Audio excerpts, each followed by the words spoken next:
నమస్తే, నేను కప్పర్ ప్రసాదరావు. మీరు చూస్తున్నది అమ్మా న్యూస్. ఏది నిజం కార్యక్రమానికి స్వాగతం. పత్రికల్లో వస్తున్నటువంటి వార్తలన్నీ నిజాలైనా ఆ వార్తల వెనుక దాగి ఉన్నటువంటి అసలు రహస్యాలేంటి, వీటిని వెలికి తీసేటువంటి కార్యక్రమం ఏది నిజం. ఏది నిజం కార్యక్రమంలో ఈరోజు ముందుగా మనం ఆంధ్రజ్యోతి దినపత్రికను చూద్దాం. ఆంధ్రజ్యోతి దినపత్రికలో ప్రధానమైనటువంటి కర్ణాటక ఫలితాన్ని పట్టించుకోవద్దు. నిన్న ముఖ్యమంత్రి కేసీఆర్ గారు చేసినటువంటి ప్రసంగం, నిన్న పార్టీ ముఖ్య నాయకుల సమావేశం జరిగింది. ఆ సమావేశంలో అంటే ఎమ్మెల్యేలు ఎంపీలతో పాటు జరిగినటువంటి సమావేశంలో, ముఖ్య నాయకుల సమావేశంలో కర్ణాటక ఫలితం గురించి కూడా చర్చ జరిగింది. కర్ణాటక ఫలితాన్ని ఏమాత్రం పట్టించుకోవద్దు, దానివల్ల పెద్దగా ఇబ్బంది పడాల్సినటువంటి అవసరం లేదని చెప్పి కేసీఆర్ గారు మాట్లాడినట్టు మాట. అక్కడ ఏ ప్రభుత్వం వచ్చినా ఒకటే, తెలంగాణలో మూడోసారి మనమే అని చెప్పి ప్రధానమైనటువంటి వార్త ఒకటి. 95 నుంచి 105 స్థానాల్లో గెలుస్తామని చెప్పి కేసీఆర్ గారు చెప్పినటువంటి మాట ఒకటి ప్రధానంగా మనకు కనబడుతుంది. దాని తర్వాత రంజుగా కర్ణాటకం సీఎం పదవి కోసం సిద్ధు డీకే ఉడుంపట్టు. తొలుత సిద్ధుకే కాంగ్రెస్ అధిష్టానం మొగ్గు, డిప్యూటీ సీఎం కు డీకే ససేమిరా. సీఎం పదవి తనకే సరే లేదంటే ఖర్గే చేపట్టాలని డీకే ప్రతిపాదన. తనకున్న డీకే శివకుమార్ మాత్రం ఇవ్వొద్దన్న సిద్ధరామయ్య. ఉభయలతో రాహుల్ ఖర్గే చర్చలు, నిర్ణయం నేటికి వాయిదా అని చెప్పి ఇంకొక వార్త కూడా మనకు కనబడుతుంది. అట్లనే ఇంకో ఇంపార్టెంట్ వార్త రాశారు, మరి ఇది ఎంతవరకు కరెక్ట్ అనేది తెలియదు. నిన్న రాజగోపాల్ రెడ్డి గారు కూడా ఈ విషయంలో ఖండన ఇచ్చినటువంటి అంశం ఉంది. దీన్ని మళ్ళీ ఆంధ్రజ్యోతి దినపత్రిక రాసింది. రాజగోపాల్ సొంత గుడికి మళ్ళీ కాంగ్రెస్ లోకి వెళ్లాలని రాజగోపాల్ రెడ్డి యోచన. 3 రోజులు అనుచరులతో చర్చలు, రేవంత్ సారీ చెప్తే ఆలోచిద్దామని స్పష్టం. రాష్ట్రంలో బీజేపీ భవితపై అనుమానం, ఈటలకు నాయకత్వం అప్పగించిన పరిస్థితులు మార్పుండదని భావన, మోడీ పడిపోతుందని వ్యాఖ్యలు అంటూ ఒక వార్త రాసింది. అట్నే పొంగులేటి జూపాలి అంచర్ల ఒత్తిడి కాంగ్రెస్ పోదామని చెప్పి అంటున్నారని కూడా ఒక వార్త వచ్చింది. మరొక ఇంపార్టెంట్ వార్త, టీచర్ పోస్టులు ఎప్పుడు భర్తీ, ఎప్పుడు ఏడాది దాటినా నెరవేరని ముఖ్యమంత్రి కేసీఆర్ హామీ, ఖాళీ 24,000 పోస్టులు, 4 లక్షల మంది అభ్యర్థులు నిరీక్షణ అని చెప్పి ఒక వార్త. అట్లే 30,000 ఎకరాల సర్కార్ భూములను అమ్ముతున్నారని చెప్పి బట్టి విక్రమార్క చేసినటువంటి ఒక కామెంట్ కూడా మనకి ఇలా ప్రధానంగా కనబడుతుంది. అట్లే ఈ 5 ఏళ్ళు ఎండ ప్రచండమే అని చెప్పి 2023 నుంచి 27 వరకు అధిక ఉష్ణోగ్రతల కాలం, గర్భణ ఉద్గారాలకు తోడు ఎల్నినో ప్రభావము, తస్మాత్ జాగ్రత్త. ప్రపంచ వాతావరణ సంస్థ హెచ్చరిక. 1850-1900 నాటితో పోలిస్తే 2022 నాటికి సగటున 1.15 డిగ్రీల ఉష్ణోగ్రత పెరిగిన అంతర్జాతీయ సగటు ఉష్ణోగ్రత అని కూడా ఒక వార్త మనకు కనబడుతుంది. అట్నే లంచం తీసుకోవడం అంటే మనీ లాండరింగ్, అవినీతి కేసులో ఎఫ్ఐఆర్ నమోదైతే చాలు, ఈడీ దర్యాప్తు ప్రారంభించవచ్చు. సుప్రీంకోర్టు స్పష్టీకరణ. నేరం, దానివల్ల వచ్చిన రాబడి, నయామి లాంటి. హైదరాబాద్ వార్నర్ బ్రదర్స్ అని చెప్పి డెవలప్మెంట్ సెంటర్ ఏర్పాటు, అమెరికా సంస్థ అంగీకారం అంటూ కేటీఆర్ గారి ఫోటోతో సహా కూడా ఒక వార్త మనకు ఆంధ్రజ్యోతి దినపత్రికలో కనబడుతుంది. తర్వాత ఒక విషాదకరమైనటువంటి వార్త ఏంటంటే, దూసుకొచ్చిన మృత్యువు, ఆటోను ఢీకొన్న లారీ, 6 మహిళా కూలీల మృత్యువాత, మరో 8 మందికి తీవ్ర గాయాలు. ఏపీలోని పల్నాడు జిల్లాలో ఘటన, మృతులంతా నల్లగొండ జిల్లా వాసులు. సీఎం దిగ్బాంతి, 5 లక్షల ఎక్స్గ్రేషియా, క్షతగాతుల ₹1,00,000 సాయం ప్రకటన అని చెప్పి కూడా ఒక వార్త మనకు ఆంధ్రజ్యోతి దినపత్రికలో కనబడుతుంది.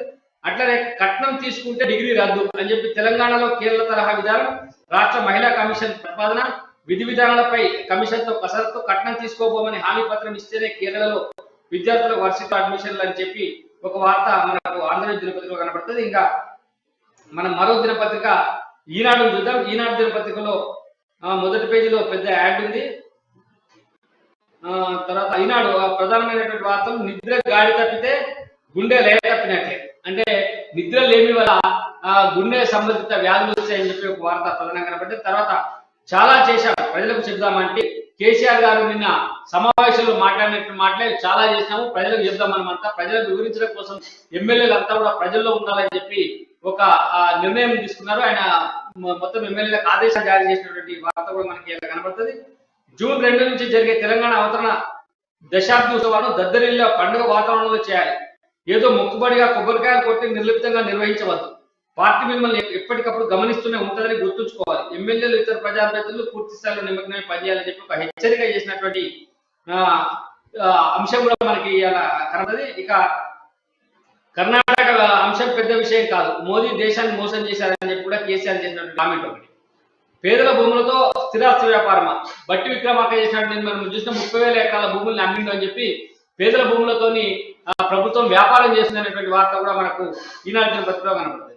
కుదరని రాజీ అంటే ఇదే కర్ణాటకకు సంబంధించి సిద్ధరామయ్యకు డికే శివకుమార్ మధ్యన రాజీ కుదరలేదు.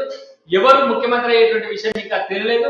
వీళ్ళిద్దరి మధ్యన అంటే ఇద్దరు కొట్టుకుంటే పిల్లిపోరు పిట్టపోరు పిల్లి తీర్చిందని చెప్తారు కదా, ఆ రకంగా ఇద్దరిని కాకుండా ఖర్గేకే ముఖ్యమంత్రి పదవి ఇవ్వండి అంటూ ఇద్దరు ప్రతిపాదించిన తీరు కూడా మనకు కనబడతా ఉంటుంది.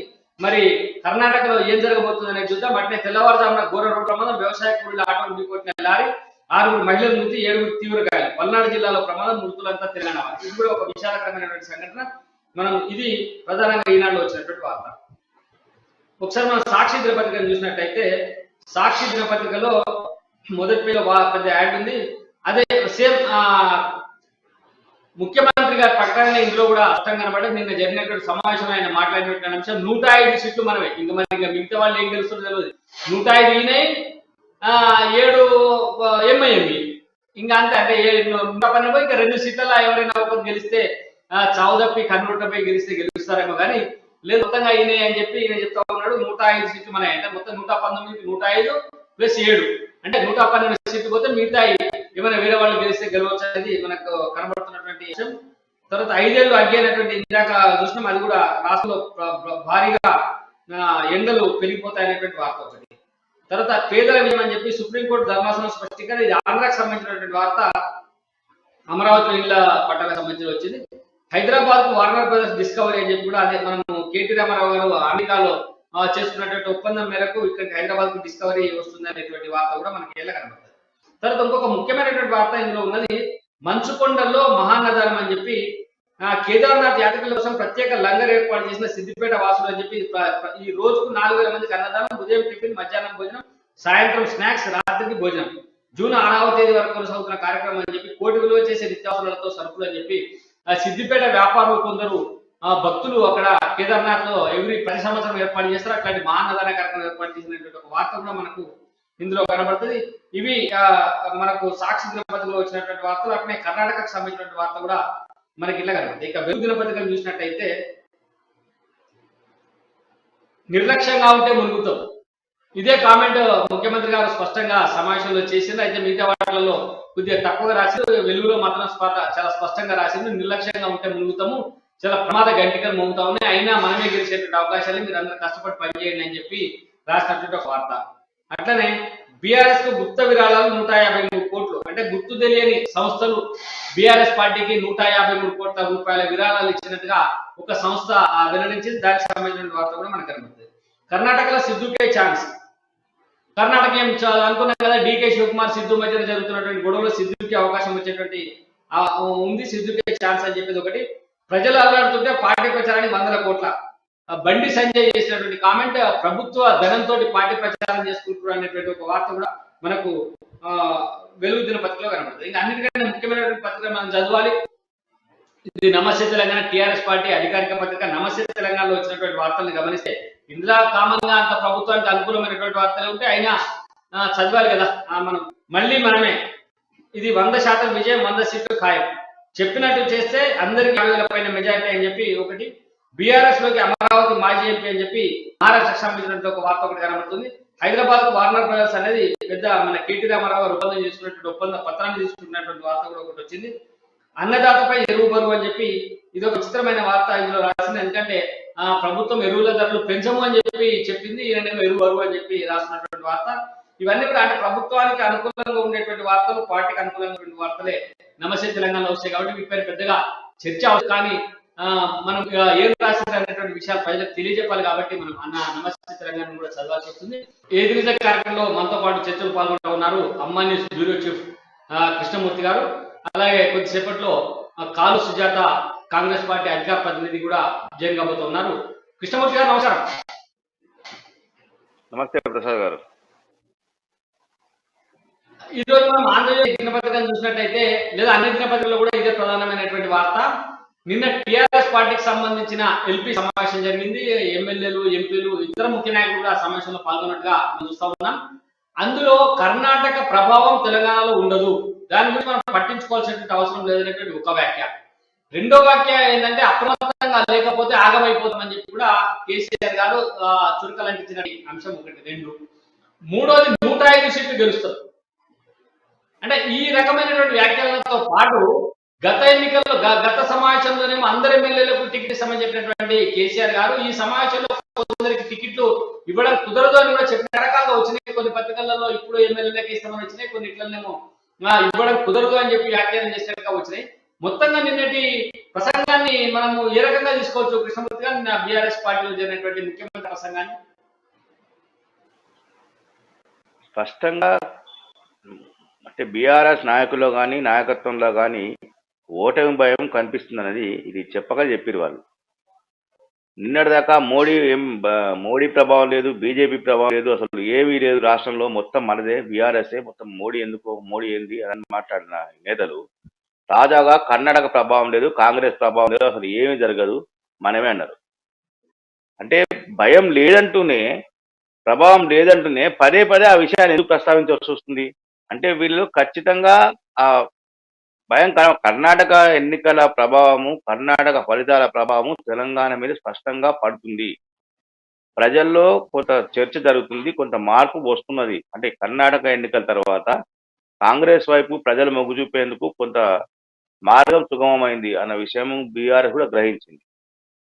దీంతో వాళ్ళు నిన్నటిదాకా మోడీ ప్రభావం లేదు, బీజేపీ ప్రభావం లేదు, బీజేపీ ఎక్కడుంది, మోడీ ఎక్కడున్నాడు, మోడీ చేసింది ఏంటని మాట్లాడిన వాళ్ళు ఈరోజు కర్ణాటక ప్రభావం లేదు, కర్ణాటకలో ఏం గెలిపాలి అని మాట్లాడడం చూస్తుంటే ఖచ్చితంగా బీఆర్ఎస్ కు కొంత ఓటమి భయం పట్టుకుంది. పార్టీని ఎప్పటికప్పుడు అప్రమత్తం చేసేది తీసుకుంటున్నాం. రెండో విషయం, 105 సీట్లు మనకు వస్తున్నాయి అన్నప్పుడు ఇంకా ప్రచారం చేయడం ఎందుకు సార్? ప్రచారం చేయడం ఎందుకు, ప్రజల్లోకి వెళ్ళడం ఎందుకు? 105 సీట్లు సర్వే చెప్పేసింది కదా, సర్వే చెప్పేసింది అయిపోయింది కదా. 105 మంది మీకు గెలిపిస్తాం పూర్తి స్థాయిలో, అసలు 1/3 కాదు 100% ఇచ్చినట్టే. 105 వీళ్ళయి, వాళ్ళ మిత్రపక్షం ఎంఐఎం 7, 105 7 112 సీట్లు, ఇంకా మిగిలిన 7 సీట్లు ప్రతిపక్షాలకు వదిలిపెట్టింది. అవి కూడా ఎందుకు వదులుతారు? రేపు ఇంకా 5 నెలల్లో 6 నెలల్లో ఉంది కదా సమయం ఎన్నికలకు. 5 నెలల్లో మొత్తం వచ్చేసి 100% మేమని చెప్తారు. 100% మేమే చెప్పాలి, తప్పలేదు. అంటే పార్టీ అన్నప్పుడు వాళ్ళ దాంట్లో చెప్పుకోవడం తప్పలేదు, దాంట్లో ఎవరు తప్పనట్లేదు. కానీ ఎయిటు పార్టీలను చిన్నతనంగా చేసి ఎయిటు పార్టీ ప్రభావం లేదంటూనే దాని గురించి చర్చ ఎందుకు? మీకు ప్రభావం లేదు, ప్రభావం లేనప్పుడు అసలు ఇగ్నోర్ చేయండి, విస్మరించండి, దాన్ని పట్టించుకోకండి. ఎందుకు దాని గురించి చర్చ చేయాలి మీరు? కర్ణాటక ఎన్నికలో ఏమీ ఇక్కడ పడనే లేదు, పడలేదు కరెక్టే, కానీ దాని గురించి ఎందుకు మాట్లాడాలి మీరు? కర్ణాటక పరిణామాల మీద ఎందుకు పదే పదే దాని గురించి ప్రస్తావించాలి? అక్కడ ఎన్నిక కాంగ్రెస్ పార్టీని ఎట్లా గెలిపించారు? ఇవన్నీ ఎందుకు అవసరం లేదు కదా వాళ్ళకు. నిన్న మోడీ గెలిస్తే ఈవీఎంలు ట్యాంపరింగ్ చేసిరు, అధికారం వాలేదని చెప్పేవారు. ఇదే వీళ్ళు ఈవీఎం లేదు అనుమానం ఉన్నది, ఈవీఎంలు ట్యాంపరింగ్ చేసిరు అని చెప్పారు. మేము మొదటి నుంచి అంటున్నాం ఈవీఎంల మీద అనుమానం అని. మరి ఇరిగేషన్ కర్ణాటక ప్రభావం లేదు మాట్లాడము, దాన్ని మళ్ళీ మాట్లాడితే 105 సీట్లు ప్రభావం లేదు, 105 సీట్లు అన్నారు. అన్నప్పుడు మీరు ప్రజల్లోకి ఎందుకు వెళ్ళాలి? ఇప్పటిదాకా వెళ్ళలే కదా, రేపు కూడా వెళ్ళకండి మీరు ప్రజల్లోకి. ప్రజలు మిమ్మల్ని గెలిపిస్తారు, స్వాగతించి హారతిస్తారు, ఎందుకు వెళ్ళాలి? చెప్పడం ఏంటంటే ప్రజలు మేము ఏది చెప్తే అది వింటారు అనే ఒక దీంట్లో నుంచి వీళ్ళు బయటకు రావాల్సిన అవసరం ఉంది. వాస్తవానికి క్షేత్రస్థాయిలో బీఆర్ఎస్ మీద ప్రజల్లో వ్యతిరేకత పెరుగుతూ ఉన్నది, రోజు రోజు వ్యతిరేకత గ్రాఫ్ అనేది పెరిగిపోతున్నది. అది గ్రహించి మనం ఎక్కడ దాన్ని సరిదిద్దుకునే పనులు చేయాలి అనే విషయంలో కొంచెం దృష్టి పెట్టి బాగుండేది. ఎమ్మెల్యేలే టికెట్లు ఇవ్వమన్నారు, మొన్ననేమో కొంతమందికి ఒక 20% ఎమ్మెల్యేలకి ఇవ్వమని మొన్నటి సమావేశంలో చెప్పారు. అంతకాలం ముందు ఏడాదిలో కొంచెం సమావేశం లేవు, ఎలక్షన్ వస్తున్నాయి కాబట్టి 7 నెలలకు 15 రోజులకు పెడుతుంటున్నారు, ఎలక్షన్ల మూమెంట్ కాబట్టి కొంచెం కార్యకర్తలు ఏం చేయండి ఇది చేయండి. అంతకుముందు సమావేశాలు లేవు కదా. ఏ ఎమ్మెల్యే సీఎం గారు కలిశారు? విపక్షాలకు వదిలేయండి, సొంత పార్టీ ఎమ్మెల్యేలు సీఎం అపాయింట్మెంట్ దొరికినాయా? ప్రగతి భవన్ చుట్టూ ఎంతమంది ఎమ్మెల్యే చెక్కలు కొట్టిరు? వాళ్ళకి అపాయింట్మెంట్ ఉండవు. కానీ ప్రజలు మేము కలిసినాం, ప్రజలు మాకు పూర్తి స్థాయిలో ఏ రకంగా ఇస్తారు మీకు మద్దతు? అంశాలేంటిది? మీకు ప్రజలు మద్దతు ఇచ్చేటువంటి అంశాలేంటిది? ప్రభుత్వం ప్రజలకు చేసినటువంటి ప్రయోజనకర కార్యక్రమాలు, ప్రాయోజక కార్యక్రమాలు ఏంటో చెప్పాలి కదా. ఇగో ఈ ఒక కార్యక్రమం చేశాము, దీని ద్వారా ప్రజల్లో మనకి గ్రాఫ్ వచ్చింది, ఈ వర్గం మనకు బీఆర్ఎస్ దగ్గర అయింది. ఒక పథకాన్ని తీసుకున్నాం, ఆ పథకం ద్వారా చేసాం. డబుల్ బెడ్రూమ్ ఇల్లు అన్నాం, డబుల్ బెడ్రూమ్ ఇల్లు పలానా చోట మనం పూర్తి స్థాయిలో ఇచ్చాం. ఇచ్చినప్పుడు దాని ద్వారా పేదలు ఇంతమంది మనకు దగ్గర అయ్యారు, బీఆర్ఎస్ ఆదరిస్తున్నారు. ఎందుకంటే వాళ్ళకు గూడు కల్పించాం, వాళ్ళ జీవితాశయం ఒక ఇల్లు కట్టుకోవాలని. ఆ ఇంటి కలను, సొంత ఇంటి కలను మనం విజయం చేశాం అని వాళ్ళు చెప్పాలి కదా. అది ఏం చెప్పకుండా, ఏ పథకాలు ఏమున్నాయని చెప్పకుండా, ఏ పథకాలు ఏ నియోజకవర్గంలో ఏ పథకం ద్వారా పార్టీకి కొంత బెనిఫిట్ అయింది. ఒక్కటి ఎగ్జాంపుల్ తీసుకోండి, సర్వే ఒక్కటే ఎగ్జాంపుల్ తీసుకోండి. కృష్ణమూర్తి గారు ఇలా రెండు ఉన్నాయి మనం చర్చించాలి. ఒకటి మేకపోతు గాంభీర్యం కనబడతా ఉంది కేసీఆర్ లోపల అని స్పష్టంగా మనకు అర్థమవుతా ఉంది. ఎందుకంటే అక్కడ కాంగ్రెస్ పార్టీ గెలవడం సరే, ఇక్కడ ప్రభావం ఎంతవరకు ఉంటుంది ఏంటి అనేది ఒక అంశాన్ని పక్కన పెడితే, కాంగ్రెస్ పార్టీలో కొంత ఊపు వచ్చినటువంటి మాట వాస్తవం. ఎందుకంటే ఒక విజయం కొంత ఊపును తెస్తుంది ఎక్కడైనా. కొంత నిరాశ పడకుండా మనకు భవిష్యత్తు ఉంది అనేటువంటి ఒక సంకేతాన్ని కర్ణాటక ఇచ్చినట్టుగా కాంగ్రెస్ పార్టీకి కొంత ఊపు వచ్చినటువంటి మాట వాస్తవం. సరే, అది తెలంగాణలో ప్రజలపైన ఏమనే ప్రభావం ఉంటుంది అనేది అంశాన్ని పక్కన పెడదాం. రెండోది ఏంటంటే, ఈ టిఆర్ఎస్ పార్టీ అసలు ఆ విజయాన్ని ఇక్కడ పెద్ద ప్రస్తావించకపోవడం, కాంగ్రెస్ పార్టీ కర్ణాటకలో గెలిచింది అనేటువంటి విజయాన్ని కూడా ప్రజల్లోకి పోకుండా అసలు పెద్ద దాని గురించి పట్టించుకోకపోవడం అనేది, దాన్ని విస్మరించడం ద్వారా వీళ్ళకి వచ్చేటువంటి కొనుగోలు ప్రయోజనం ఏం లేకపోయినప్పటికీ అక్కడ ఉండే ఎమ్మెల్యేలకు ఎంపీలకు ఆ ధైర్యాన్ని నూరిపోయడానికి చేసినటువంటి ప్రయత్నంగా మనం చూడొచ్చా? ఖచ్చితంగా. అంటే కొంత కర్ణాటక ఫలితంతో ఇటు బీజేపీలో కానీ ఇటు బీఆర్ఎస్లో కానీ కొంత నిర్వేదం మొదలైంది. ఏం జరగబోతుంది ఫర్దర్గా మాది అనేది. మోడీని నమ్ముకొని, మోడీ ఫోబియాని నమ్ముకొని మేము ముందుకు వెళ్తే అక్కడ రాలేదు. ఇక్కడ బీఆర్ఎస్ అంటే ఏదైతే అధికార పార్టీ చేపట్టే కార్యక్రమాల మీద ప్రజల్లో వ్యతిరేకత వ్యక్తమవుతుంది, కర్ణాటకలో అదే మొదలైంది. ఇక్కడ 10 ఏళ్ళు మనం ఉన్నాం, అధికారంలో ఉన్నాం, మన మీద ప్రజల్లో కొంత యాంటీ ఇన్కమ్ పెరుగుతుంది, వ్యతిరేకత పెరుగుతున్నది అన్నప్పుడు మనం ఏది అనేది ఈ విషయంలో కొంత ఈ రెండు పార్టీలు కూడా బీజేపీ ఇటు బీఆర్ఎస్ రెండు పార్టీలు కొంత అంతర్మతంలో ఉన్నాయి, అంతలో చర్చించుకుంటే అంతర్గతంగా అది ఖచ్చితం. లోతైన చర్చ వస్తుంది రెండు పార్టీలలో, దాంట్లో ఎటువంటి అనుమానం లేదు. ఇదే సమయంలో కాంగ్రెస్ కొంత ఉత్సాహంగా వెళ్తుంది. ఎందుకంటే కాంగ్రెస్ అయిపోయింది, ఏం లేదు, అయిపోయింది, కనుమరుగవుతున్న సమయంలో ఒకసారి ఒక కర్ణాటక ఎన్నికల బూస్టప్ లాగా అయింది. కాబట్టి అది పెరుగుతూ ఉంది కాంగ్రెస్ పార్టీ కొంత దేశవ్యాప్తంగా కూడా, ఒక తెలంగాణలో కాదు, దక్షిణాదిలో కాదు, దేశవ్యాప్తంగా ఈ ఫలితం ఆ కాంగ్రెస్ శ్రేణుల్లో కొంత ఉత్సాహాన్ని నింపుతుంది. వాళ్ళ కూడా ఒక ఇంకా ఆశ పెరుగుతుంది, మళ్ళీ పార్టీ పునర్వైభవం వస్తుంది, అధికారంలోకి వస్తుందనే నమ్మకం ఉన్నది. అధిష్టానం కూడా ఆ కోణంలోనే కొంత చర్యలు తీసుకుంటుంది, కొంత కార్యక్రమాలు చేపడతా ఉన్నట్టుగా మనకు తెలుస్తుంది.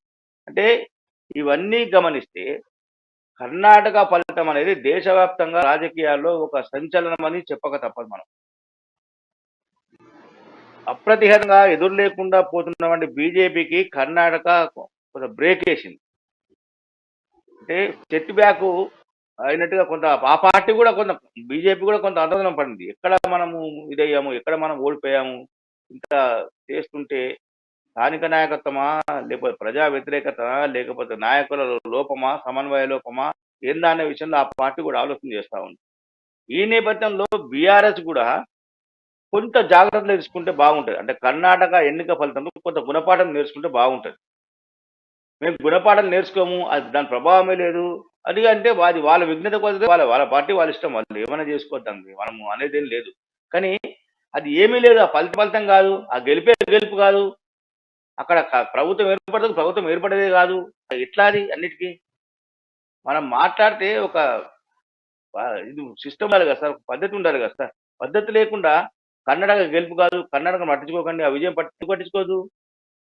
తెలంగాణలో 119 అసెంబ్లీ స్థానాలు ఉన్నాయి, కర్ణాటకలో 224 స్థానాలు ఉన్నాయి.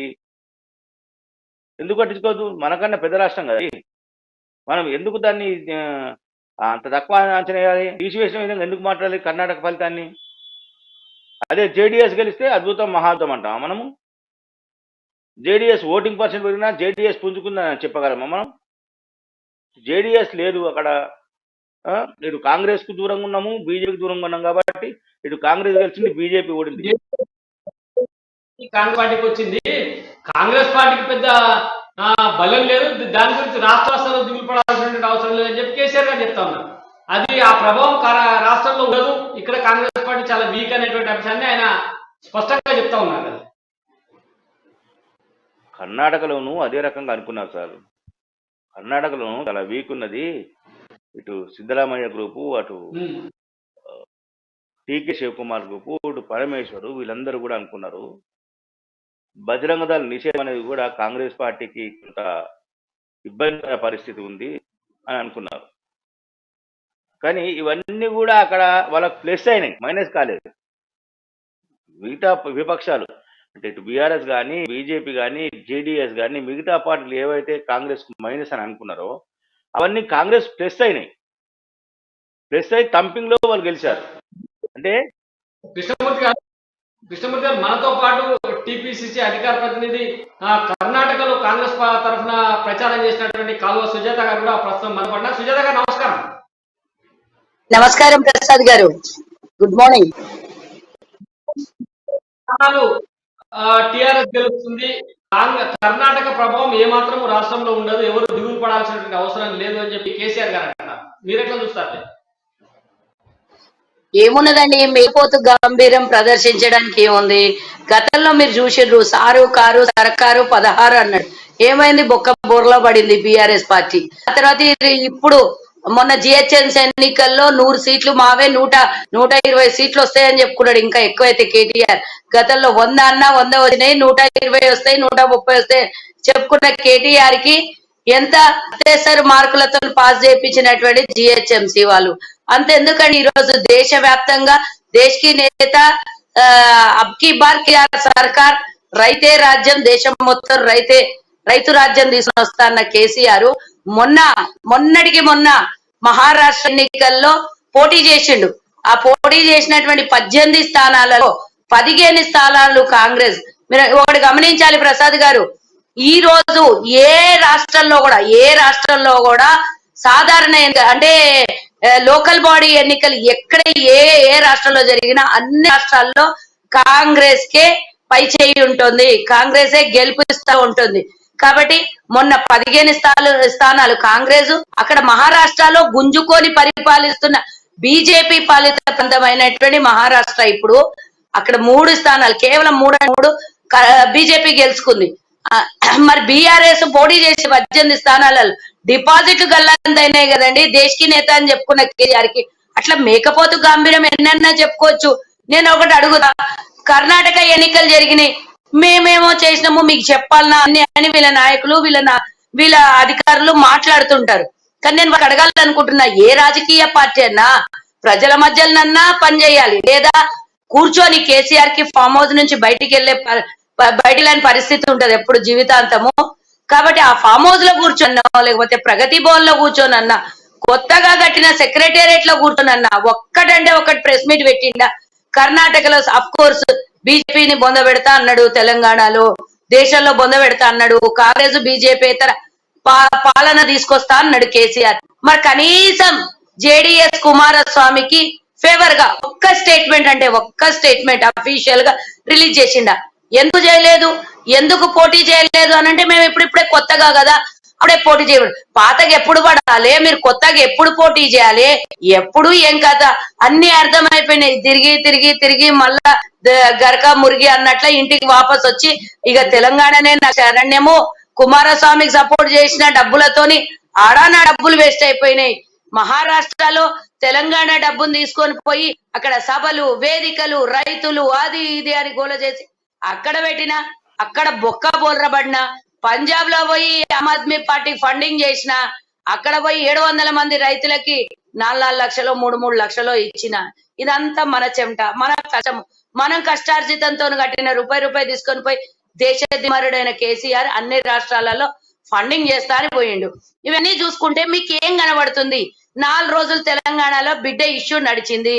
ఆ బిడ్డ ఇష్యూని కవర్ చేయడానికి దేశం మొత్తం తిరిగి వచ్చిన కేసీఆర్ ఇప్పుడు తీర్థయాత్రలకు పెద్దలు పోతారు చూడండి, అన్ని అయిపోయినాక కొడుకులకు, కోళ్లకు, మన్మళ్లకు, మన్మరాళ్లకు బాధ్యత అప్పచెప్పేసి నేను తీర్థయాత్రలకు పోయి వస్తాను వెనకడికి మన పెద్దలు అంటుండ్రి. అట్లా కేసీఆర్ దేశం మొత్తం తీర్థయాత్ర చేసి వచ్చినాక అర్థం చేసుకున్నది ఏంటంటే, నాలంటోళ్ళు దేశంలో కొక్కొల్లలు ఉన్నారు. ఎంతో మంది 30 నుంచి 40 ఏళ్ల నుంచి మేము దేశక నేత అయిపోదాము అనుకుంటే ఇప్పటి వరకు దేశక నేత కాలేదు కదా. ఉన్న కొంతమంది కూడా నేషనల్ అంటే జాతీయ పార్టీ హోదాన్ని బీకి పడేసినటువంటి. సుజాత గారు, ఇందాక మీరు ఒక అంశాన్ని తీసుకొచ్చారు, జేడీఎస్ పార్టీకి కేసీఆర్ ఇక్కడి నుంచి మద్దతు చేయలేదు, దానివల్ల అక్కడికి పోలేదు, ప్రచారం చేయలేదు. కానీ ఇది ఒక ఇంటర్నల్ ఒక వ్యూహంగా అక్కడ బీజేపీని ఓడగొట్టడం కోసం జేడీఎస్ ఓట్లు కొద్దిగా తగ్గి కాంగ్రెస్ పార్టీకి వచ్చే విధంగా కేసీఆర్ ఒక వ్యూహం చేసింది అనేటువంటి ఆలోచన, అంటే ఒక ప్రచారం కూడా జరుగుతా ఉంది. అంటే కేసీఆర్ అంతర్గతంగా కాంగ్రెస్ మద్దతు చేసిండు అని, దీన్ని ఎట్లా చూడాలి? ఇది 100% తప్పు. ఎన్నికలు అయిపోయిన తర్వాత రిజల్ట్ వచ్చినాక యూటర్న్ తీసుకున్నటువంటి కొంతమంది పార్టీల నాయకులకి నేను డైరెక్ట్ గా సూచన చేస్తున్నా, కాంగ్రెస్ పార్టీని అక్కడ కర్ణాటకలో లేకుండా చేయాలి, ఓడగొట్టాలి అనే ప్రయత్నంలో కేసీఆర్ ప్రయత్నం చేసిండు. ఈయన ఆప్తమిత్రుడైనటువంటి ఎంఐఎం అక్కడ ఎందుకు పోటీ చేయలేదు నేను అడుగుతా. సరే, కాంగ్రెస్ కోట్లు పడొద్దు, బీజేపీ కోట్లు పడొద్దు కదా, మరి నీ ఆప్తమిత్రుడైనటువంటి ఎంఐఎం పోటీ చేస్తే నీ సహచర మిత్ర పార్టీ అయినటువంటి కుమారస్వామికి ఓటు పర్సెంటేజ్ పెరగాలి కదా. కానీ ఎందుకు పెరగలేదో నేను చెప్తా. Aam Aadmi party, BRS party, BJP party, MIM party, అదే బిఎస్పీ పార్టీ, అట్లాగే జేడిఎస్ పార్టీ, 5 పార్టీలు కాంగ్రెస్ కి వ్యతిరేకంగా, కాంగ్రెస్ బీజేపీ పార్టీ వ్యతిరేక ఓటుని కాంగ్రెస్ కోటాలో పడనీయకుండా ఈ 5 పార్టీలు ఎన్నో ప్రయత్నాలు చేసినాయి. కానీ అక్కడ ప్రజలు అప్రమత్తమైనరు. ఇలాంటి పాలకులు మాకు వద్దు అంటే 1 సైడ్ ఓటింగ్ చేసి కాంగ్రెస్ ని అత్యధిక మెజార్టీతో గెలిపియాలి. లాస్ట్ ఏదైతే కుమారస్వామి కాంగ్రెస్ తో పొత్తు పెట్టుకుని 80 సీట్లు వచ్చిన కాంగ్రెస్ 40 సీట్లు వచ్చినటువంటి జేడీఎస్ కి ముఖ్యమంత్రి స్థానాన్ని కల్పించి సాక్రిఫైస్ అయ్యి వాళ్ళ పగ్గాలు చేతిలోకి ఇస్తే 1.5 సంవత్సరం కూడా తిరగకుండా ఏడ్చి, మన దేశ ప్రధాని ఎట్లయితే ఏడుస్తున్నాడో అట్లనే కుమారస్వామి ఏడ్చి నేను పరిపాలన చెయ్యలేను, నాకు చేత కాదు అని ఏడ్చి క్షమాపణలు చెప్పినటువంటి కుమారస్వామికి మళ్ళొకసారి గనక ఎక్కువ స్థానాలు ఇస్తే గనక బీజేపీతో పొత్తు పెట్టుకొని మళ్ళీ కాంగ్రెస్ కి అదే పరిస్థితి తీసుకొని వస్తాడు. ఏ పార్టీ అయితే బీజేపీ పార్టీ మేము ఉండొద్దు అనుకుంటున్నామో రాష్ట్రంలో, మళ్ళీ జేడీఎస్ వల్ల నష్టం జరుగుతుంది, నేనే కింగ్ మేకర్ అని చెప్పిండు. మళ్ళీ ఓటేసి వచ్చిన తర్వాత ఒక స్టేట్మెంట్ ఇచ్చిండు, నేను కింగ్ మేకర్ ని కాదు కింగే కాబోతున్నా అన్నప్పుడు ప్రజలు అప్రమత్తమైనరు. అక్కడ ఉన్నటువంటి కర్ణాటక ప్రజలు అప్రమత్తమైన, ఎవడిచ్చినా డబ్బులు తీసుకున్నారు, మాత్రం కాంగ్రెస్ కేసిర్రు. అది 100% నిజం. లేకపోయినంటే బీజేపీ ఎక్కడెక్కడ పోటీ చేస్తుందో కాంగ్రెస్ కి ఫేవర్ ఉన్న సెక్యులర్ ఓట్లున్న చోట, ఎంఐఎం ఉత్తరప్రదేశ్ తీసుకోండి, గుజరాత్ తీసుకోండి, ఆమ్ ఆద్మీ పార్టీ గాని ఎంఐఎం పార్టీ గాని ప్రతి చోట కాంగ్రెస్ ఓట్లు చీల్చడానికి ఈ 2 పార్టీలు ప్రయత్నం చేస్తాయి. మీరు చూడండి, గుజరాత్, ఉత్తరప్రదేశ్ లో 100 సీట్లకు పై కాంగ్రెస్ ఓట్లను చీల్చినటువంటి ఎంఐఎం.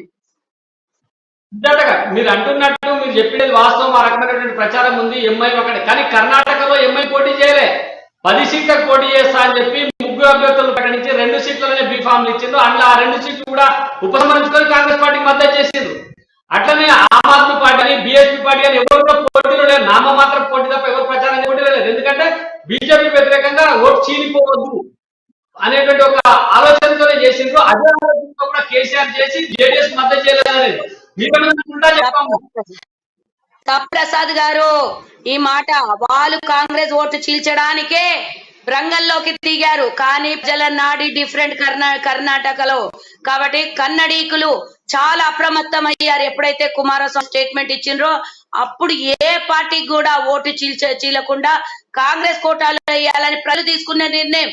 ఏ పార్టీ, ఏ బీఆర్ఎస్, ఏ ఎంఐఎం, ఏ జేడీఎస్, ఏ ఆమ్ ఆద్మీ పార్టీ, ఏ బిఎస్పీ పార్టీ డైరెక్ట్ గానే ఉత్తరప్రదేశ్ లో బీజేపీకి హెల్ప్ చేసింది. గుజరాత్ లో కాంగ్రెస్ పార్టీ ఓట్లు చీల్చడానికి ఆమ్ ఆద్మీ పార్టీ బీజేపీ ఓట్ల కోసం, బీజేపీ వ్యతిరేక ఓట్లు తన కోటాలో వేసుకోవడానికి గుజరాత్ లో పోటీ చేసింది. ఇవన్నీ వాళ్ళకి సపోర్టివ్ గా ఉన్నటువంటి ఈ అన్ని పార్టీలు అంతర్గతంగా కాబట్టే కాంగ్రెస్ పార్టీని అక్కడ ఓడగొట్ట తలిచిండ్రు. కానీ అదేమంటారు చూడండి, తానొకటి తలిస్తే దైవం ఒకటి తలిసింది అన్నట్టు, దైవ నిర్ణయము కాంగ్రెస్ ని ఇప్పియాలని అనుకుంటుంటే మీలాంటి వాళ్ళు చెప్పని మంది వచ్చినా కూడా అక్కడ ఓటమి అనేది జరగకపోయేది. గత 6 నెలల క్రితమే కాంగ్రెస్ అక్కడ గెలుపు దిశగా వెళ్ళింది.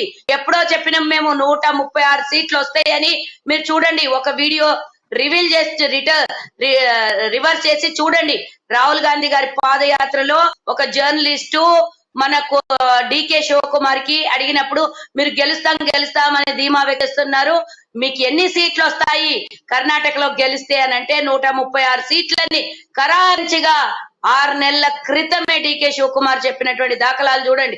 అదే స్థాయిలో అక్కడ ఉన్నటువంటి కన్నడిగులు కాంగ్రెస్ పార్టీకి అత్యధిక మెజార్టీ గెలిపించారు. ఒకటి ఇక్కడ బీజేపీ పార్టీ కి సపోర్ట్ చేయాలనుకున్న వాళ్ళందరూ అయ్యారు.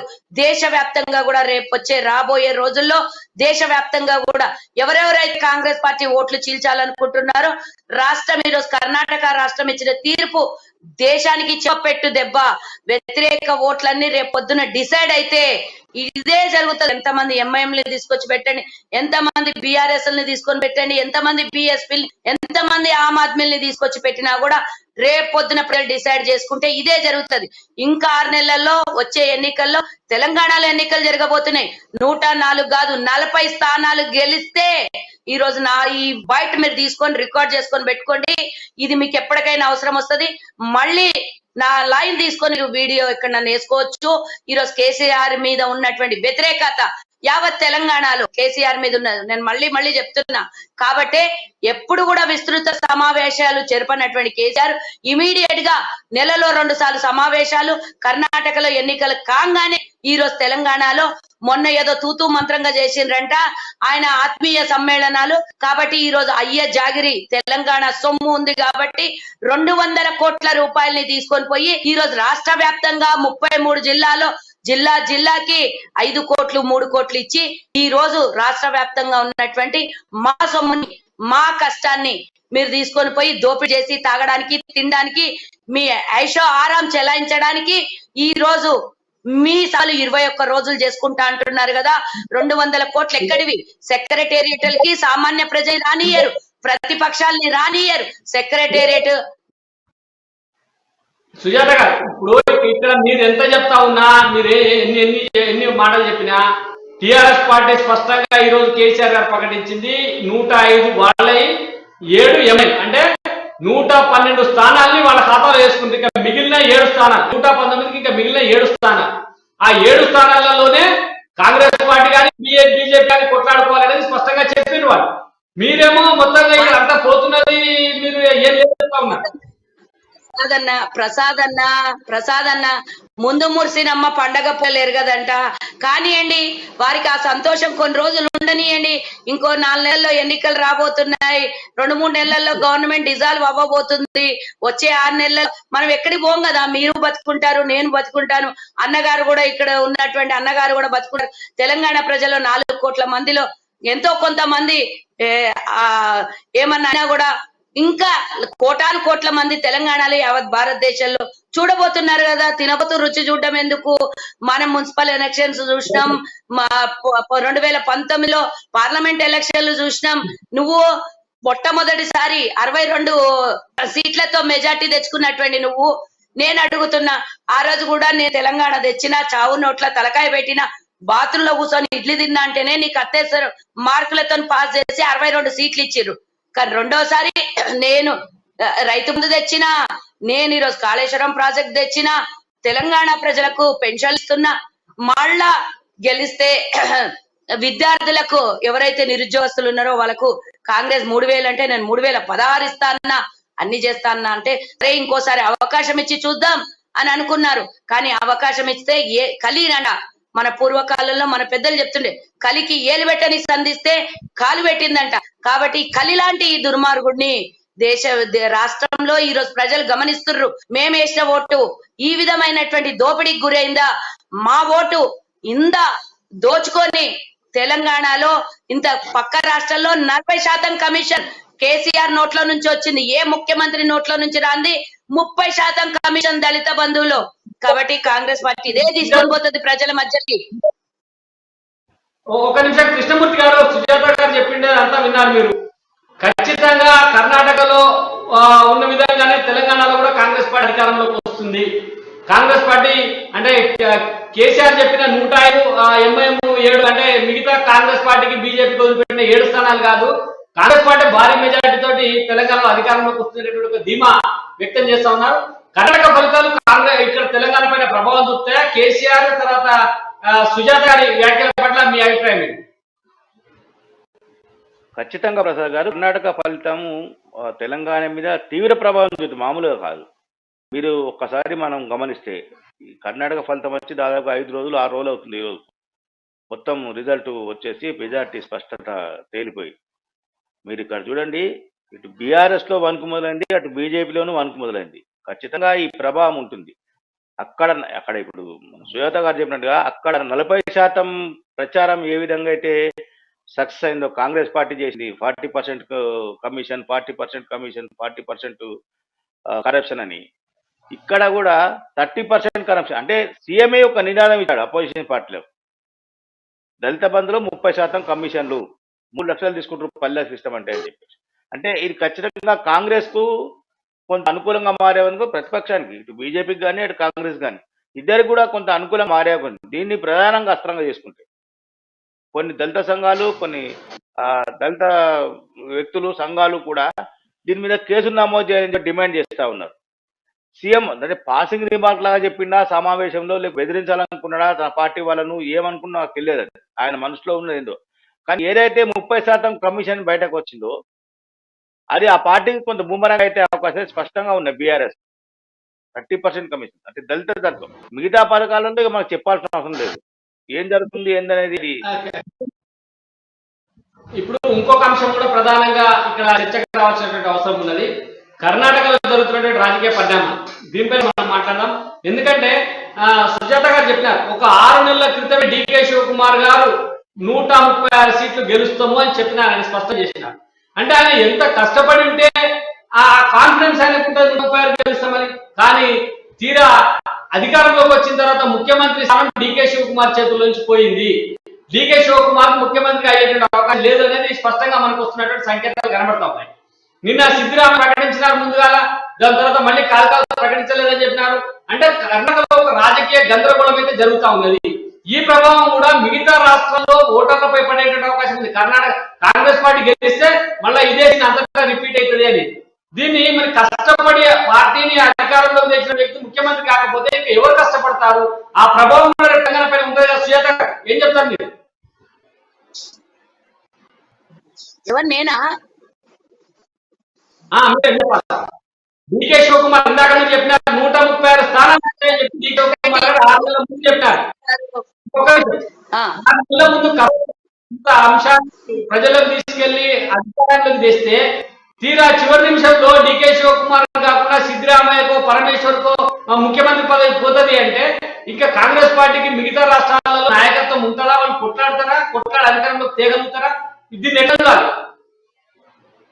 ఒకటి ప్రసాద్ గారు ఒకటి గుర్తుకోవాలి, ఇద్దరు కలయిక వల్లనే కర్ణాటకలో అధికారంలోకి వచ్చారు. డికే శివకుమార్ గారు ట్రబుల్ షూటర్, అలాగే సిద్ధరామయ్య గారు ఎలాంటి కూడా తీసి పారేయడానికి లేదు. ప్రతి ఓటర్ గుండెలో సిద్ధరామయ్య గారు ఉన్నారు.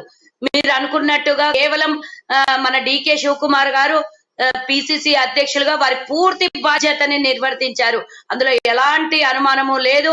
కేవలం డికే శివకుమార్ ఒక్కరే కాదు, సిద్ధరామయ్య గారు, నేను విన్నటువంటి ఒక మాట, ఆయన దగ్గరకు వస్తే మామూలుగా ఎంత రెస్పెక్ట్ గా ప్రజలు మాట్లాడతారంటే, ఎంత వినయ విధేయతతోని ఆయనను ఆత్మీయంగా పలకరిస్తారు అంటే మీరు అసలు అది చెప్పలేము, అంత విధేయతో ఉంటారు. అంటే ఓటర్ గుండెల్లో సిద్ధరామయ్య గారు ఉన్నారు కాబట్టి ఇద్దరు ఎవరు తక్కువ ఎవరు ఎక్కువ అని అక్కడ అంచనా వేయలేనటువంటి పరిస్థితి.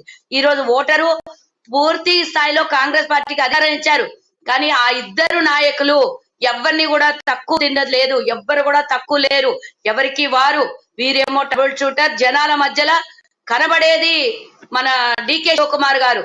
కానీ రెండో బరిలో ఓటర్ ప్రతి గుండెల్లో ఉన్నటువంటి సిద్ధరామయ్య గారు. వాళ్ళు ఎవరినన్నా అడగండి ఓటర్ని, ఇటు డికే శివకుమార్ కావాలంటారు, ఇటు సిద్ధరామయ్య గారు అంటారు. కాబట్టి ఇద్దరు కూడా ఎవరికి తగ్గింది లేదు. కాబట్టి కేంద్రం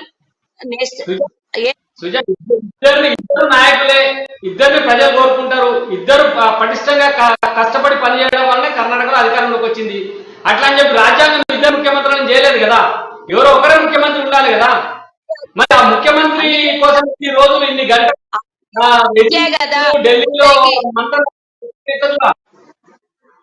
అందుకే కదా కొంచెం డైలమాలో పడింది కాంగ్రెస్ పార్టీ అధినాయకులు. ఎవరికి ఇచ్చినా ఇంకొకరికి అన్యాయం, ఇంకొకరికి ఇచ్చినా ఇంకొకరికి అన్యాయం. కాబట్టి సమన్వయం, వాళ్ళిద్దరిలోనే సమన్వయం తీసుకొని వచ్చి ఇద్దరు అంటే 2.5 years 2.5 years లేకపోతే ఒకళ్ళకి మిగతా పోర్ట్ఫోలియోస్ ఇచ్చి డిప్యూటీ ఇవ్వాలనా అని కాస్త ఆలోచన అయితే ఉంటుంది కదా. ఎవరిని బాధ పెట్టలేదు, అట్లా అని ప్రజలు ఇచ్చినటువంటి తీర్పుని గౌరవిస్తూ వాళ్ళిద్దరికి సమన్వయపరుస్తూ రాష్ట్రంలో ఈ రేపు పొద్దున ప్రమాణ స్వీకారం చేయాల్సినటువంటి అవసరం ఉంది. కాబట్టి 2-3 రోజులు ఆలస్యం అవుతుండొచ్చు. దీన్నే తీసుకొని వచ్చి బీజేపీ ప్రచారం, అసలు లోపల ఏం జరిగిందో మాకే స్వయాన మా పార్టీ నాయకులకే మాకే తెలియదు లోపల ఏం డిస్కషన్ చేసుకున్నారు. కానీ బయటికి వచ్చి మీడియా శివకుమార్ గారు ఇదన్నారు, సిద్ధరామయ్య గారు ఇదన్నారు అని అనవసరమైనటువంటి అరాచకమైనటువంటి మాటలు మాట్లాడుతున్నారు. ఇది నేను తప్పు అంటున్నా. సమన్వయపరచడానికి ఈ రోజు అధిష్టానం ఇద్దరు 2 కళ్ళు కాబట్టి ఇద్దరిని ఎక్కడ కూడా ఇబ్బంది పెట్టొద్దు అనే ఆలోచనలో కాస్త తర్జన భర్జనలో వాళ్ళిద్దరికి కాస్త సమయం ఇచ్చి వాళ్ళని తేల్చుకోమనడానికి ఖర్గే గారిని ముందు పెట్టి ఏఐసిసి అధ్యక్షులు వారి రాష్ట్రం సొంత రాష్ట్రం కాబట్టి వాళ్ళిద్దరిని వారి సమక్షంలో కూర్చోబెట్టి డిస్కషన్ చేసి ఎవరికి ముందు ఎవరికి తర్వాత ఇవ్వాలి ముఖ్యమంత్రి పదవి అనే ఆలోచనలో ఉన్నటువంటి అధిష్టానం. ఇప్పుడు ఇంకొక అంశం కూడా చర్చకు వస్తా ఉంది. పిట్టపోరు పిల్లి తీర్చినట్టుగా సిద్ధరామయ్య గారు, డికే శివకుమార్ గారు పట్టు విడుపులకు పోకపోవడంతో 3వ అభ్యర్థి రంగంలోకి వస్తా ఉన్నారు. మా ఇద్దరు కొద్దు, ఖర్గే గారు మీరే ఉండండి అని చెప్పి ఖర్గే గారిని ఇద్దరు కోరుకుంటున్నట్టుగా కూడా కొంత సమాచారం బయటకు వచ్చింది. ఒకవేళ ఖర్గే గారు అయితే కూడా ఇబ్బంది లేదు కదా, బాగానే ఉంటది కదా. నేను ఒకటి చెప్పానా, ఏఐసిసి అధ్యక్షులుగా వారు దేశవ్యాప్తంగా పర్యటన చేయాల్సినటువంటి అవసరం ఉంటది. దేశం మొత్తం 29 రాష్ట్రాలు. సరే వాళ్ళ ఇంటి నాయకుడు కాబట్టి, అంటే వాళ్ళ సొంత రాష్ట్ర నాయకుడు కాబట్టి ఖర్గే గారు ఉంటే మాకు ఎలాంటి ఇబ్బంది లేదని ముందే చెప్పారు డికే శివకుమార్ గారు. ఇప్పుడు కూడా అదే చెప్తున్నారు. కానీ అధిష్టానం ఆలోచిస్తుంది కదా, ఒక్క రాష్ట్రానికి పరిమితం చేయకుండా దేశవ్యాప్తంగా వారి అవసరము, వాళ్ళ సేవలు అవసరం. ఈ రోజు ఒక రాష్ట్రాన్ని ఎంత అత్యధిక మెజార్టీతో గెలిపించినటువంటి, అంటే ఇందులో చాలా మంది పాత్ర ఉంది. డికే శివకుమార్ గారు, సిద్ధరామయ్య గారు, ఖర్గే గారు, ప్రియాంక గాంధీ గారు, రాహుల్ గాంధీ గారి పాదయాత్ర, బీజేపీ మీద ఉన్నటువంటి వ్యతిరేకతతో ప్రజలు ఇచ్చినటువంటి పూర్తి మెజార్టీ, ఇవన్నీ కారణము అక్కడ. కాబట్టి ఇది దేశవ్యాప్తానికి దిక్సూచి కాబోతుంది. కాబట్టి ఎవరికో ఇయ్యడం అంటే 5 నిమిషాలు కాదు. సిద్ధరామయ్య కన్నా 5 నిమిషాలు అనౌన్స్ చేయొచ్చు, డికే గారి కన్నా 5 నిమిషాలు అనౌన్స్ చేయొచ్చు. కానీ ఆ పరిణామం మళ్ళీ తప్పు దారి తీయొద్దు అనే ఉద్దేశంలోనే కాస్త వెనుకంజ వేసి 2-3 రోజులు సమయం తీసుకొని, యాక్చువల్ గా అయితే ఈ రోజే ప్రమాణ స్వీకారం ఉండే, కానీ దాన్ని కొంత వెనక్కి తగ్గి కొంచెం ఆలోచించాలి అనే ఆలోచనతో, మీరు అన్నట్టుగా ఎవరికన్నా ఇవ్వచ్చు అనే మాట వేరే, కానీ అధిష్టానం ఆలోచించేది వేరే ఉంటది. ఖర్గే గారు దీనికి పూర్తి నిర్ణయం ఖర్గే గారి మీద వదిలేశారు అధిష్టానం. కాబట్టి ఈ రేపెల్లుండి లోపల అది ఎట్లాగో కాంగ్రెస్ పార్టీ తీసుకోవాల్సినటువంటి అంతర్గత నిర్ణయం కాబట్టి డెఫినెట్ గా ఇద్దరు నాయకులు యోధులు. ఎవరిని కూడా నేను డీకేకి ఇస్తే సిద్ధరామయ్య కన్నే చేసినట్టు నేనే తర్జన భర్జన పడుతున్నా రోజు, ఏ ఒక్కరికి ఇచ్చినా ఇంకొకరికి అన్యాయం అవుతుందని. సుజాత ఇదే అంశం ఒకసారి కృష్ణమూర్తి గారితో మాట్లాడదాం. కృష్ణమూర్తి గారు, సుజాత గారు స్పష్టంగా చెప్తున్నారు కాంగ్రెస్ పార్టీ అంతర్గత వ్యవహారం, మేము ఎవరికైనా ఇవ్వచ్చు, దాన్ని సమన్వయపరిచి ఎవరికైనా ఒకరికే ఇస్తారు. రాజ్యాంగంలో ఒక ముఖ్యమంత్రి ఉండాలి కాబట్టి ఒకరే ఇస్తారు, దాంట్లో అభ్యంతరం లేదు. కానీ ఇక్కడ దేశానికి ఒక మెసేజ్ పోయేటువంటి అవకాశాలు ఉన్నాయి. శివకుమార్ కనుక ముఖ్యమంత్రి కాకపోతే పార్టీలో కష్టపడి పనిచేసినటువంటి నాయకుడికి విలువ లేదు అనేటువంటి ఒక సందేశం దేశమంతా పోయేటువంటి అవకాశాలు ఒకటి ఉంటాయి. 2, ఇదే పరిస్థితి రాజస్థాన్ లో కూడా వచ్చింది.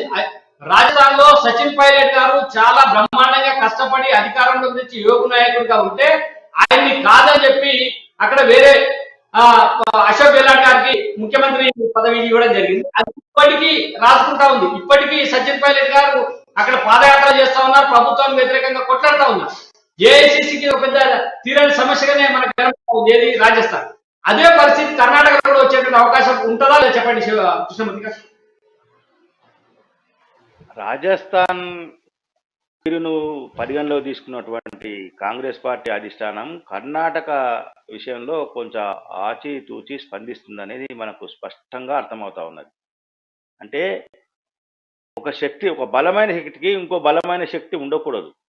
అంటే ఉండాలి బలమైన శక్తి, ఆ శక్తి టాస్క్ వేరు ఉండాలి, ఈ శక్తి టాస్క్ వేరు ఉండాలి అనే దాంట్లో కాంగ్రెస్ పార్టీ స్పష్టంగా వెళ్తా ఉన్నది. డికే శివకుమారు పార్టీని అధికారం తీసుకోవడానికి ఆయన చాలా శ్రమించారు, చాలా కృషి చేశారు. జాతీయ స్థాయిలో కాంగ్రెస్ పార్టీ క్లిష్ట పరిస్థితిలో ఉన్న సమయంలో రాజస్థాన్ సంక్షోభం కానీ మిగతా వ్యవహారాల్లో కూడా డీకే శివకుమార్ తనదైన పాత్ర పోషించి తన వంతు అంటే కాంగ్రెస్ పార్టీని రక్షించుకునేందుకు కొంత ప్రయత్నం చేశారు. ఇక్కడ కర్ణాటక ఎన్నికల్ని చూస్తే మనకు స్పష్టంగా అర్థమైంది ఏంటంటే మొన్నటి దాకా లింగాయతుల ప్రభావం తీవ్రంగా కర్ణాటకలో ఉండేది, వాళ్ళ చేతిలోనే అధికారం ఉండేది. లింగాయతులకు ఒక్కలిగలకు మధ్యన తీవ్రమైనటువంటి పోటీ ఉంది. ఆ పోటీలో ఒక్కలిగల నాయకుడిగా శివకుమార్ ఉన్నారు. రేపు గవర్నమెంట్ వస్తే మా నాయకుడే ముఖ్యమంత్రి అవుతుంది అనేటువంటి ఏకైక కారణం చేత ఒక్కలిగలు జేడీఎస్ నుంచి బయటికి వచ్చి కాంగ్రెస్ పార్టీ మద్దతు చేసిన మనకు సంబంధించిన మొత్తం ఎన్నికల చిత్రం చూస్తే కూడా అదే కనబడుతుంది. మరి అలాంటి సందర్భంలో ఒక్కలిగలకు నాయకుడిగా ఉన్న శివకుమార్ ను పక్కన పెడితే వాళ్ళందరూ రేపు కాంగ్రెస్ పార్టీకి దూరం అయ్యేటువంటి అవకాశాలు ఉంటాయి కదా. కాంగ్రెస్ పార్టీ వాళ్ళని బమ్ము చేసింది, లేకపోతే మా మాట వినలేదు అనేటువంటి మాట కూడా వస్తుంది కదా కృష్ణమూర్తి గారు. అంటే శివకుమార్ తక్కువ వేయాలి, తక్కువ సీఎం కన్నా అంటే సీఎం సమాన స్థాయిలో ఆయన హోదా కల్పించాలన్న ఉద్దేశంతో ఉన్నటువంటి కాంగ్రెస్ పార్టీ ఆ స్థాయిలో కొంత కసరత్తు చేస్తుండగా మనకు స్పష్టంగా తెలుస్తా ఉన్నది. సిద్ధరామయ్యను సీఎంగా చేస్తే శివకుమార్ను అంటే ఏడాది కాలంలో లోక్సభ ఎన్నికలు జరగబోతున్నాయి. ఆయన చాతుర్యం కానీ ట్రబుల్ షూటర్ కాబట్టి ఆయన సేవలు దేశవ్యాప్తంగా ఉపయోగించాలి. దేశంలో కాంగ్రెస్ పార్టీ అధికారంలోకి రావాలంటే ఆయన సేవలను అంటే అన్ని రాష్ట్రాలను ఆయన పర్యటించి ఆయన సలహాలు సూచనలతో ఆయా రాష్ట్రాల్లో కాంగ్రెస్ పార్టీని బలోపేతం చేసేందుకు ఏ రకమైన సేవలు వినియోగించుకోవాలి, అందుకు ఆయనను ఏ విధంగా వినియోగించుకోవాలి అనే విషయంలో కొంత అధిష్టానం మల్లికార్జున ఖర్గేతో పాటు సోనియా గాంధీ కానీ రాహుల్ గాంధీ కానీ ప్రియాంక వీళ్ళందరూ కూడా కొంత ప్రయత్నం చేసినా తెలుస్తా ఉంది. దాని విషయంలో కొంత కసరత్తు మనకు స్పష్టంగా తెలుస్తుంది. ఒక నిమిషం సుజాత గారితో మాట్లాడు. సుజాత గారు, స్పష్టంగా కర్ణాటకలో కుల రాజకీయాలు ప్రభావం చూపిస్తాయి. ఒకవైపు లింగాయతులు, మరోవైపు ఒక్కలిగలు అంతా కూడా కాంగ్రెస్ పార్టీకి మద్దతు చేయడానికి ప్రధాన ఏకైక కారణం వాళ్ళ నాయకుడు డీకే శివకుమార్ గారు రేపు ముఖ్యమంత్రి అవుతారు అనేటువంటి ఏకైక ఉద్దేశం ద్వారా వాళ్ళు వన్ సైడ్ గా జేడీఎస్ నుంచి దూరమై కాంగ్రెస్ పార్టీకి మద్దతు చేసి అదే రేషియోలో 8% ఓటు పర్సెంటేజ్ కాంగ్రెస్ పార్టీకి పెరిగింది. మరి దీన్ని వాళ్ళు అంతా వాళ్ళ నాయకుడికి ఇవ్వకపోతే ఆ 8% ఓటు పర్సెంటేజ్ మళ్ళీ వెనక్కి పోవడము, కాంగ్రెస్ పార్టీ వ్యతిరేకంగా అవడం అవకాశాలు ఉంటాయి కదా సుజాత గారు. నేను ఇందాకనే చెప్పిన పూర్తి వివరణ చెప్పిన అంటే పూర్తి స్థాయిలో 5 సంవత్సరాలు కాకుండా ఇద్దరికి తలా హాఫ్ ఆఫ్ టెన్యూర్ అని మేమందరం అనుకుంటున్నాం. హాఫ్ ఆఫ్ టెన్యూర్ మొదట ఎవరు తర్వాత ఎవరు అనేది. ఇప్పుడు మొదట ఇచ్చిన డీకే శివకుమార్ గారికి ఒకళ్ళు అందరూ హర్షం వ్యక్తం చేస్తారు. ఎన్నికలు ముందు పడ్డప్పుడు ఒకవేళ లాస్ట్ చివరి 3 సంవత్సరాలు ఇచ్చినా కూడా అక్కడ ఉన్నటువంటి ప్రజలకు తెలుస్తుంది చివరి ఎన్నికల సమయంలో పూర్తి స్థాయిలో శివకుమార్ గారికి మా నాయకుడికి అధికారం ఇచ్చారు అని.